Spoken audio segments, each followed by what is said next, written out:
গায়রত কি? সাহাবীরা তাদের স্ত্রীর নাম পর্যন্ত পরপুরুষদের বলতেন না। এটাই গায়রত। একজন গায়রতহীন পুরুষ বড়ই ভয়ানক। এখনকার সময়ে পুরুষদের গায়রত থাকবে তো দূরের কথা, তারা তাদের স্ত্রীদের বেপরদার ছবি ফেসবুকে আপলোড দেয়। আল্লাহ মাগফিরলি।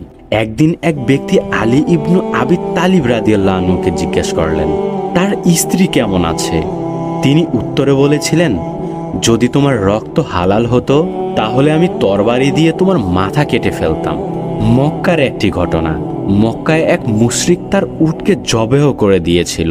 তখন তাকে জিজ্ঞেস করা হয়েছিল, আপনি আপনার উটটিকে জবেহ করলেন কেন?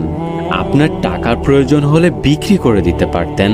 তখন লোকটি বলল, এই উটের উপর দিয়ে আমার পরিবারের মহিলারা চলাফেরা করত, বিক্রি করে দিলে তো এই উটের উপর দিয়ে অন্য পুরুষরা বসবে, এটা আমার কখনোই সহ্য হবে না, তাই এই উট আমি রাখবই না। একজন মুশরিক হওয়ার সত্ত্বেও তার কত গায়রত, আর আমাদের ভাই বোনদের কি একটা দশা। আস্তাগফিরুল্লাহ। গায়রতহীন পুরুষরা সবাই দাইয়ুস। রাসূল সাল্লাল্লাহু আলাইহি ওয়াসাল্লাম বলেছেন, তারা জান্নাতে তো যাবেই না, জান্নাতের গন্ধও পাবে না, আর দুনিয়ার জীবনটা তো শুধু ধোঁকার সামগ্রী, তাছাড়া আর কিছুই না। সূরা হাদীদ আয়াত নং 20।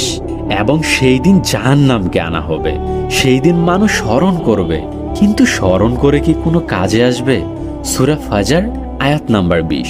স্ত্রীকে সাথে নিয়ে বন্ধুদের সাথে হাসি তামাশায় ব্যস্ত থাকা, বউয়ের চুল দেখা যাবে তাতে কোনো কষ্ট তো পাবে দূরের কথা, বিয়ের সময় বন্ধুকে নিজের বউকে দেখিয়ে এরপরে আবার শুনবে মেয়েটি কেমন, বন্ধুদের চোখে খোরাক বানিয়ে তারপর সে বিয়ে করবে।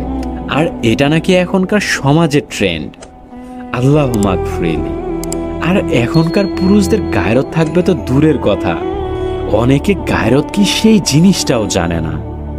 হায় আফসোস। ফি আমানিল্লাহ। আবারও আমাদের একতরফা কথা হবে নতুন কোনো ভিডিওতে। ততক্ষণে ভালো থাকবেন। আসসালামু আলাইকুম ওয়া রাহমাতুল্লাহ।